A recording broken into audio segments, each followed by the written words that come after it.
city and public education. And it just means so much to us to have you here with us tonight. Those of you who send your children here, a special thank you to the parents in the room. Thank you so much. And a few of our teachers extended their day and stayed tonight. A couple have already gone, but I just want to also wave if you're a teacher in one of our schools, please.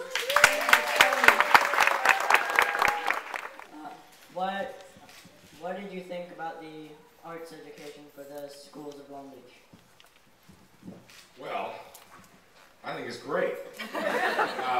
No, seriously, I'm a strong supporter of the arts, and a part of any curriculum.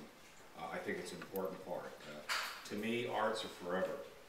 Whether you're fortunate enough someday to do it professionally, or you do it for your own personal enjoyment, or you do it with the family, whatever it may be, arts are forever. It could be music, it could be play, it could be drama, it could be painting, whatever it may be. It's such an important part of everyone's life in some way, shape, or form. And I've got 5,000 songs on my iPod. From Bocelli to the blues, all right? And I have music in my soul. And I was a saxophone player. I started playing saxophone when I was about your age, maybe even younger.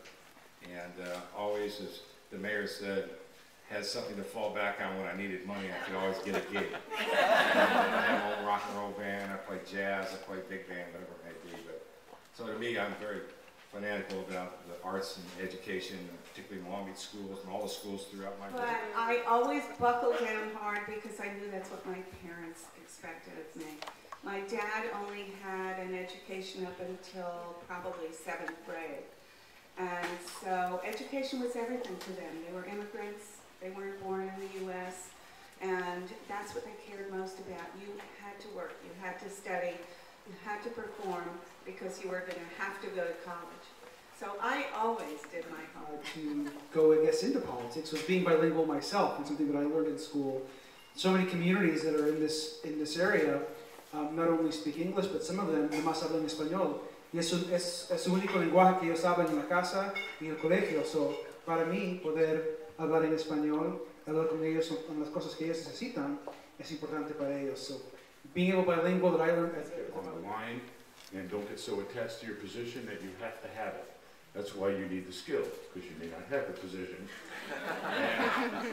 And finally, when you're confronted with problems and you're confronted with issues, tackle them immediately.